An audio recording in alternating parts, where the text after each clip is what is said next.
এই ভণ্ড পীর সাহেব, আপনাকে বলছি, এই উপমহাদেশের যত পীরের মুরিদ আছে আপনাদেরকে বলছি, কান খাড়া করে শোনেন। পীরের বাপেরও ক্ষমতা নাই মানুষকে হেদায়েত দেওয়ার জন্য। পৃথিবীতে কোনো নবীর ক্ষমতা ছিল না মানুষকে হেদায়েত দেওয়ার জন্য। সে জায়গাতে তোমার এই মরা এই ভণ্ড পীর কি করে মানুষকে হেদায়েত দিতে পারে? পৃথিবীতে কোনো নবীর ক্ষমতা নেই।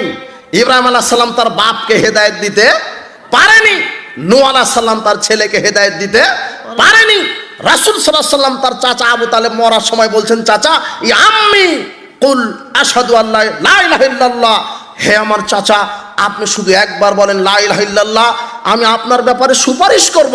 তখন আল্লাহ বলছেন, মুহাম্মদ ইন্নাকা লাহা তাহদি মান আহবাবতা, হে মুহাম্মদ তুমি তোমার চাচাকে ভালোবাসো বলেই হেদায়েত দিতে পারবা, তোমার হেদায়েত দেওয়ার ক্ষমতা নেই। ওয়ালাকিন্নাল্লাহ ইয়াহদি মান ইয়াশা, হেদায়েতের মালিক আমি আল্লাহ। সূরা কাসাসের 56 নম্বর আয়াত আল্লাহ বলছেন, হে মুহাম্মদ হেদায়েতের মালিক তুমি নও, হেদায়েতের মালিক আমি আল্লাহ। আরে যেখানে নবী সর্বশ্রেষ্ঠ নবী তার চাচাকে হেদায়েত দিতে পারলো না, সে জায়গাতে হুজুর কোরআনের আয়াত মেরে দিয়ে বলছেন যে আমার মুরিদ হও আমি জান্নাত দিব।